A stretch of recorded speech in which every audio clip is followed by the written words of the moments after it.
자, 오늘은 시편 102편 12절로 28절의 말씀입니다. 함께 읽습니다. 여호와여, 주는 영원히 계시고 주에 대한 기억은 대대에 이르리이다. 주께서 일어나사 시온을 긍휼히 여기시리니 지금은 그에게 은혜를 베푸실 때라 정한 기한이 다가옴이니이다. 주의 종들이 시온의 돌들을 즐거워하며 그의 티끌도 은혜를 받나이다. 이에 문나라가 여호와의 이름을 경외하며 이 땅의 모든 왕들이 주의 영광을 경외하리니 여호와께서 시온을 건설하시고 그의 영광 중에 나타나셨습니다. 여호와께서 빈궁한 자의 기도를 돌아보시며 그들의 기도를 멸시하지 아니하셨도다. 이 일이 장래 세대를 위하여 기록되리니 창조함을 받을 백성이 여호와를 찬양하리로다.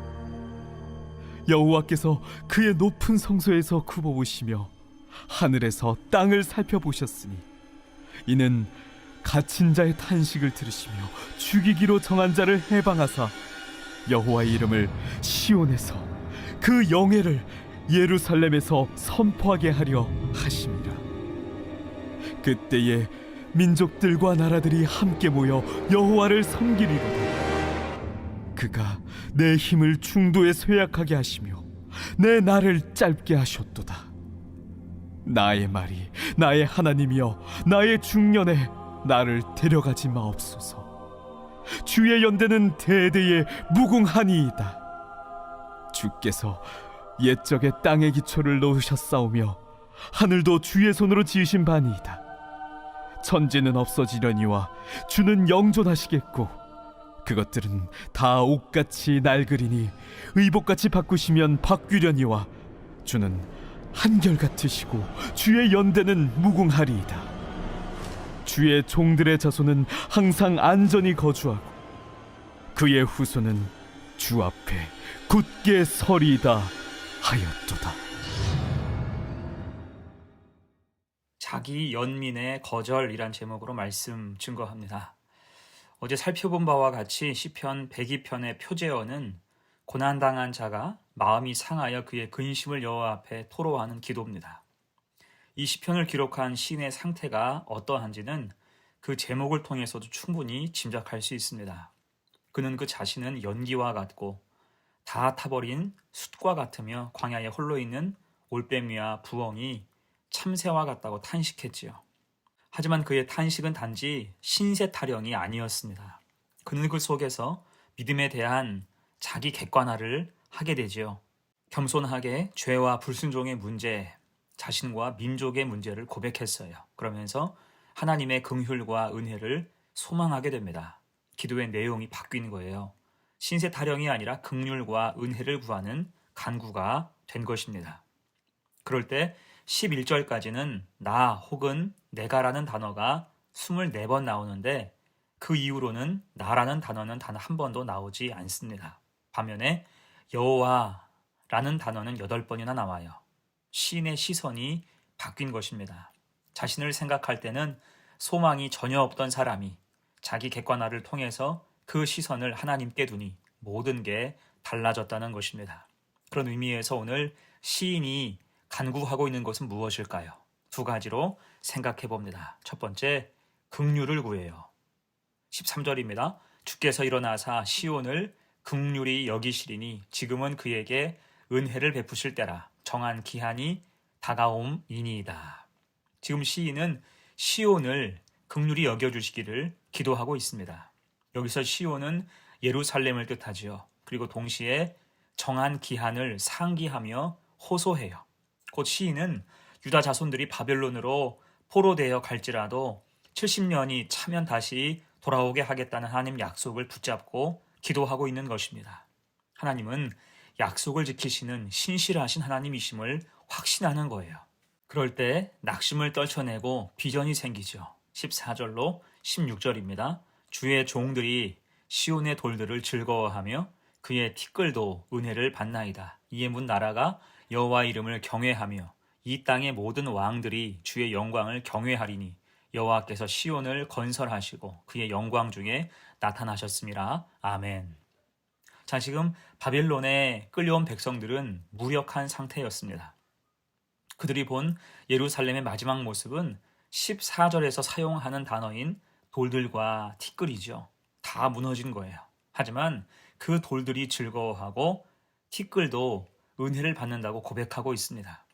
곧 비록 부족하고 연약하며 아무것도 없는 상태라 할지라도 하나님의 약속을 붙잡을 때 하나님의 돌보심을 확신하고 있는 것입니다. 낙심을 떨치고 비전이 생겼다는 거예요.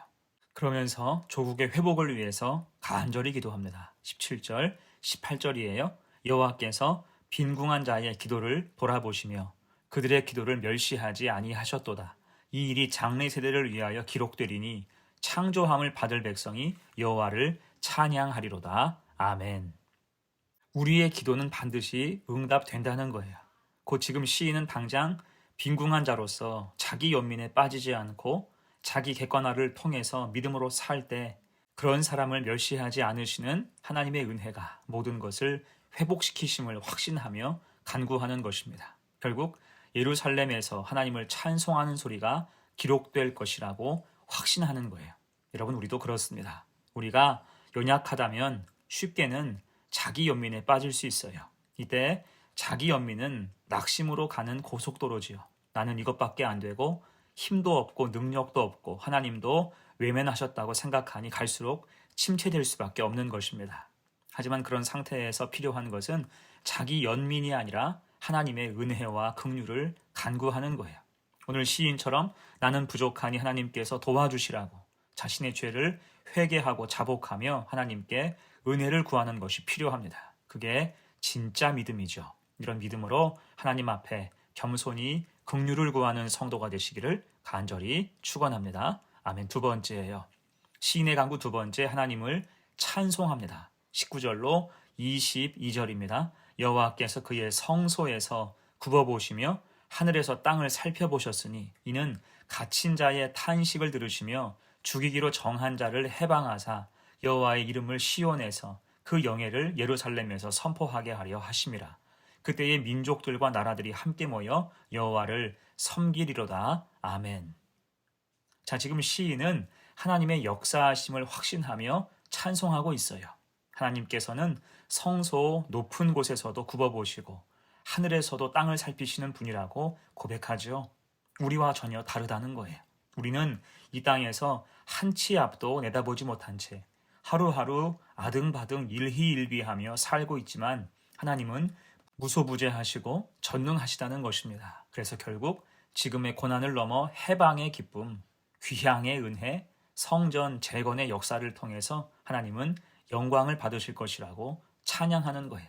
곧 믿음의 고백이 찬송으로 이어지고 있다는 것입니다. 그럴 때 크신 하나님께 간구하는 기도가 깊어지고 또한 넓어지는 거죠. 그래서 23절 이하에서는 자신을 위해서 기도합니다. 건강하게 쓰임받기를 간구해요. 하나님의 크신 역사를 목도하는 것을 소망 삼아서 기도하는 것입니다. 그리고 25절 이하에서는 하나님의 영원하심을 또한 찬송하고 있죠. 25절로 27절까지 말씀을 읽습니다. 주께서 옛적에 땅의 기초를 놓으셨사오며 하늘도 주의 손으로 지으신 바니이다. 천지는 없어지려니와 주는 영존하시겠고 그것들은 다 옷같이 낡으리니 의복같이 바꾸시면 바뀌려니와 주는 한결같으시고 주의 연대는 무궁하리다. 아멘. 어떻습니까? 찬양의 영역이 넓어지는 거예요. 그래서 여러분, 힘들고 어려운 시절 믿음의 역할이 무엇입니까? 믿음이 있으면 찬송이 작동하는 거죠. 믿음이 있으면 낙심하고 절망해서 기도가 끊어지고 찬송이 사라지는 게 아니라 본문의 시인처럼 기도가 더 깊어지고 찬송이 넓어지는 것입니다. 그를 통해서 어떤 실제 역사가 일어나기 전에 그 영혼이 먼저 침체에서 벗어날 수 있는 거예요. 은혜가 선행하는 인생을 살게 되는 것입니다. 그래서 우리 성도들도 힘들고 어려워도 늘 찬송하기를 축복합니다. 찬송하면 악한 것이 떠나가요. 믿음의 호흡이 회복됩니다. 하나님을 바라보게 되죠. 더 깊은 기도를 가능하게 하는 것입니다. 힘들고 어려워도 오늘 시인처럼 찬송을 회복하는 복된 성도가 되시기를 간절히 축원합니다. 아멘. 이제 말씀을 마무리합니다. 28절 말씀이에요. 함께 읽습니다. 주의 종들의 자손은 항상 안전히 거주하고 그의 후손은 주 앞에서 굳게 서리이다 하셨도다. 아멘. 자, 여러분 어제 보았던 1절로 11절의 말씀과 비교해서 오늘 28절 말씀을 잘 보십시오. 어떻습니까? 그 영혼이 무척 밝아졌고 소망으로 새로워졌음을 확인할 수 있습니다.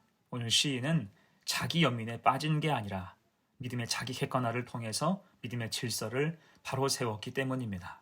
그럴 때 진실하게 하나님의 은혜와 긍휼을 구하며 하나님을 찬송할 때 결국 낙심에서 벗어나 소망으로 하나님 앞에 온전히 서는 아름다운 모습을 보이게 된 거예요. 우리에게도 이런 은혜가 임하기를 간절히 바랍니다. 믿음의 현 주소에서 하나님의 긍휼을 구하며 찬송하며 나아갈 때 하나님의 돌보심이 풍성한 성도의 삶이 되시기를 간절히 축원합니다. 아멘. 함께 기도합니다. 하나님 아버지, 시인은 자신의 고난을 하소연하며 기도를 시작했습니다. 하지만 자기 연민이 아닌 믿음의 자기 객관화를 통해서 하나님을 바라볼 때 소망이 생겼고 하나님의 긍휼과 은혜를 간구하며 하나님을 찬양하는 것으로 변화됐습니다. 하나님, 우리에게도 이런 믿음을 주옵소서. 고난 앞에서 넘어지지 말고 고난 넘어 하나님의 섭리와 역사를 확신하며 지금을 믿음으로 이겨내고 고난 속에서 믿음을 증명하며 사는 복받는 성도가 되게 하옵소서. 감사드리며 예수님의 이름으로 기도하옵나이다. 아멘.